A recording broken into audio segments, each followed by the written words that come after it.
इतनी बड़ी पार्टी है बीजेपी, और बीजेपी के कार्यकर्ता को ही आज धरना पर बैठना पड़ गया, तो आम जनता की क्या होगी? आज आप देख रहे हैं कि देश में किस तरह से विकास हो रहा है। भारत विश्व गुरु की ओर बढ़ता जा रहा है। हमारे आदरणीय प्रधानमंत्री जी पूरे वर्ल्ड में नंबर 1 पे गिने जाते हैं। तो ये कहीं न कहीं हमारे विरोधियों को, कांग्रेसियों को वो खटकता है। आए दिन आप देख रहे हैं जिस तरह से राहुल गांधी जी विदेश जाते हैं और भारत विरोधी बातों को फैलाकर और लोगों में भ्रम फैला रहे हैं, वो लगता है उनका मानसिक दिवालियापन हो। और इस कार्य वजह से वो अनर्गल बयान देते रहते हैं। आज हमारी भारतीय जनता पार्टी में चाहे वो अनुसूचित जाति मोर्चा हो, चाहे हमारी महिला हो, किसान हो, युवा हो, सभी एकजुट हैं और सभी एकजुट होकर हमारे यशस्वी प्रधानमंत्री आदरणीय नरेंद्र मोदी जी के बताए हुए पथ पे हम लोग कार्य कर रहे हैं। सभी एक मंच पर इसलिए आ रहे हैं कि उनके बयानों की हम घोर निंदा करते हैं, उनकी इस तरह की मानसिकता की घोर निंदा करते हैं और इस तरह का बयानबाजी जो हमारे देश के विरुद्ध वो दे रहे हैं, तो सारा भारत उनके खिलाफ निंदा कर रहा है। इस कारण से आज हम अपने इस धरना पे बैठे हैं और उजागर करना चाहते हैं इस धरना के माध्यम से कि कांग्रेसियों की क्या मानसिकता है, चाहे वो गांधी परिवार की क्या मानसिकता है, वो क्या सोचते हैं अपने अनुसूचित जाति मोर्चा के विषय में, उनके प्रगति के विषय में, किस तरह से उनके प्रगति को, उनकी उन्नति को वो रोकना चाहते हैं। इसलिए आज इतने बड़े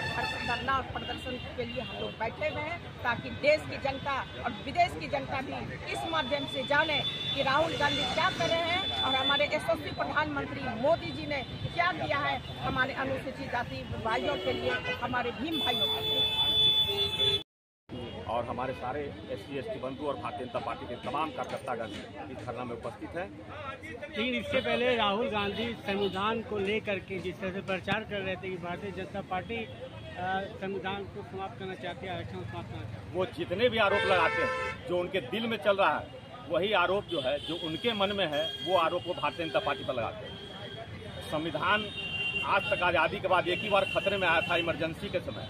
वो इनकी दादी इंदिरा गांधी जी ने लगाया था इमरजेंसी इस देश में, वो संविधान के खिलाफ था। और फिर आरक्षण के खिलाफ ये बयानबाजी जो है राहुल गांधी जी ने किया, ये भी संविधान की मूल भावना के खिलाफ है। तो हर वो चीज़ जो भारतीय जनता पार्टी को हर आरोप लगाते हैं, वो खुद उसी के उनके दिल में यही सब पल रहा है, लेकिन वो भावना वो भारतीय जनता पार्टी पर वो व्यक्त करते हैं। तो हम आरक्षण के पूर्ण समर्थक हैं और जो उन्होंने विदेश की धरती पर कहा है, ये उनके दिल की बात है।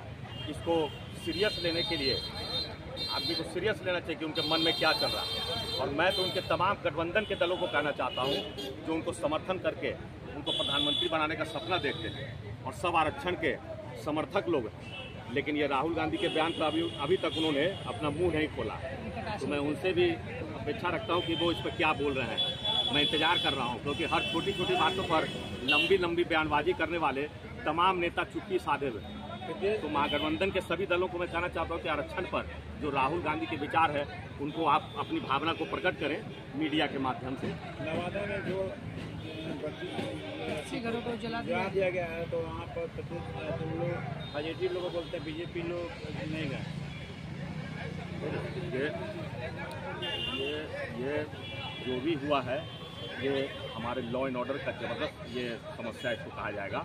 इसके खिलाफ सरकार जबरदस्त कार्रवाई कर रही है और बहुत जल्द इसका रिजल्ट सामने आएगा।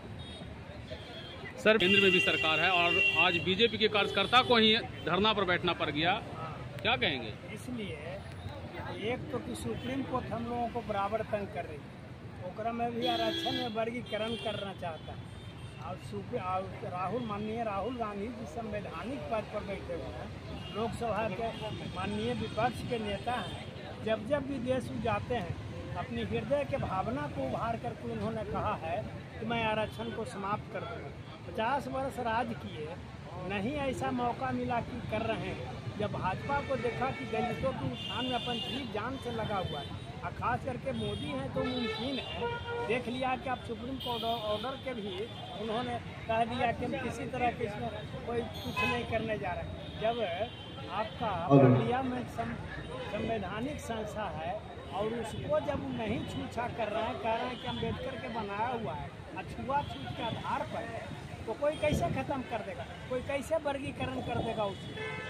4 जात के छोड़ करके पासवान, धोबी और पासी और चमार, ये सबको 4 को छाट के बाकी को उत्थान के लिए जो बोल रहे हैं, पहले अपना गिरिबान में झाँके कि अपन बाल बच्चा को इतना डेवलप हो गए केंद्रीय मिनिस्टर लोग, और वो छोड़ नहीं रहे हैं, बयान दे रहे हैं।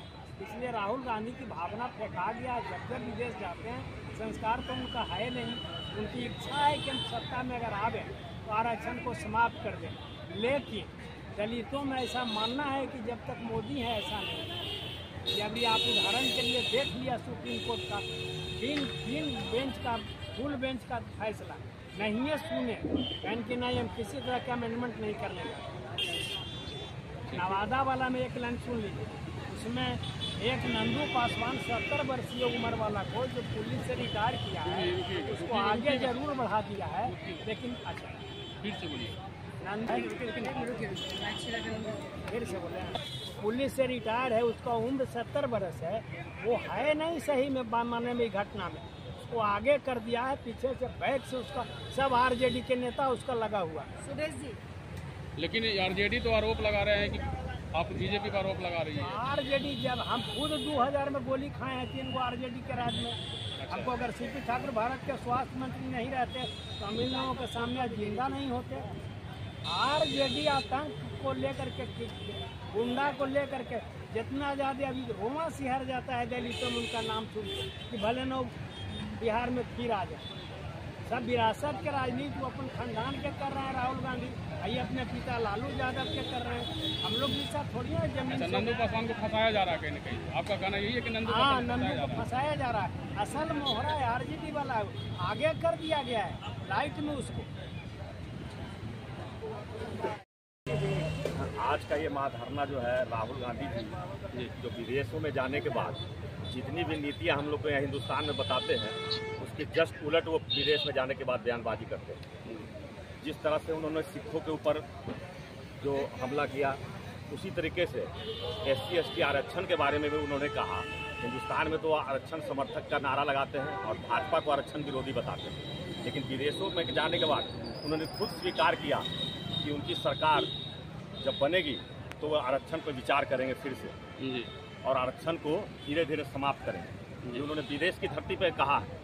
और भारत में वो भारतीय जनता पार्टी पर आरोप लगाते हैं कि भाजपा आरक्षण विरोधी है, जबकि कहीं से भी हमारी सरकार 11 साल आज हमारी सरकार की होने जा रही है, कहीं से भी आरक्षण के बारे में एक चिंता भर भी आरक्षण को डिस्टर्ब करने की कोशिश हमारी तरफ से कभी भी नहीं हुई। हम आरक्षण के पूर्ण समर्थक हैं, लेकिन विदेशों में जो राहुल गांधी जी का बयान आया है, वे एक तरह से उनके स्वीकार उन्होंने किया है कि उनके दिल में क्या है।